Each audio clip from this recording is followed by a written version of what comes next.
Ayan, iprito muna natin tong manok bago natin siya i-adobohin, guys. So, prito-prito muna. Lumabas na ang dugo. Ayan, dugo. Ready na siya. Ready. Ayan. Pula-pula lang.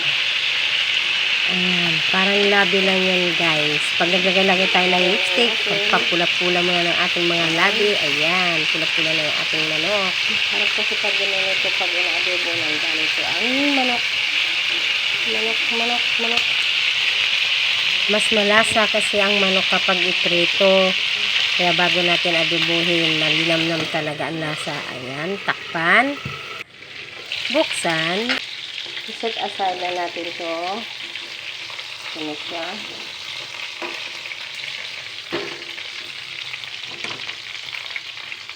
Natin ilagay, mag-ibisa tayo ng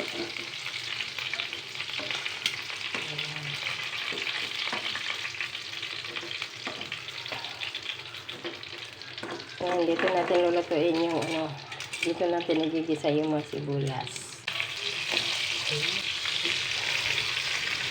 Ayan na, pinagsama-sama na natin yung luya, sibuyas at bawang. Yung luya, hindi malalaki hiwa din, guys. So, yung anak kong maarte. Kasi yan, kasi siya mahilig sa luya. Kaya, ito kasi yung purpose nito pa maalis yung lansa.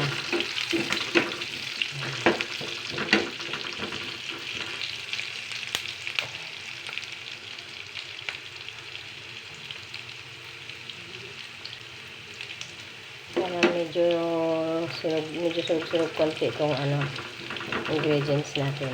Yung luya, sibuyas, tsaka bawang.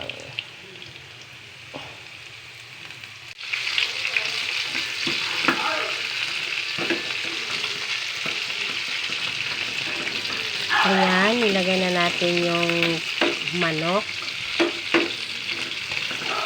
Igisa na natin yan. Sama-sama na yung mga ingredients natin.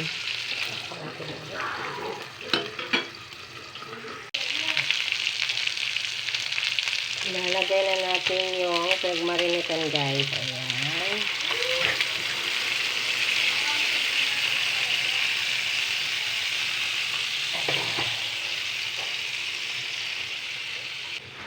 Ayan, halo-haloin lang natin. Halo. Takpan ulit. Buksan ulit. Lalagay natin yung powder. Yung paminta powder.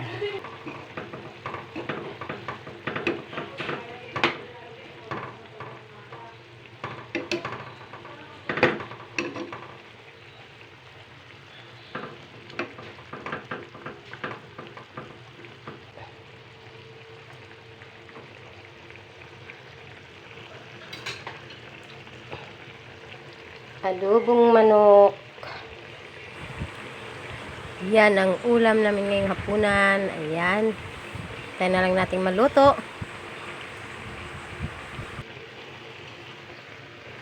Tapos halo-haloin lang, guys. Halo-haloin. Magluluto tayo.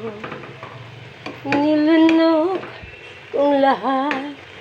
At ako'y nagtiwag.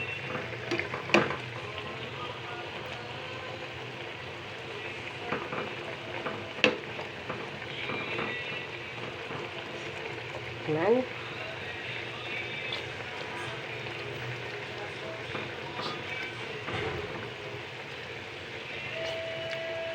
Sarap.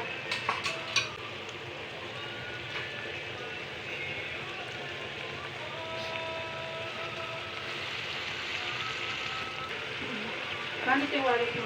Wallet mo rin ba? Lagyan mo ng laman para may pera yung wallet ko. Ikaw na nga nagsabi walang laman, di ba? Ayan, luto na yung ulam namin ngayong hapunan. Ayan, okay na to. Ito na.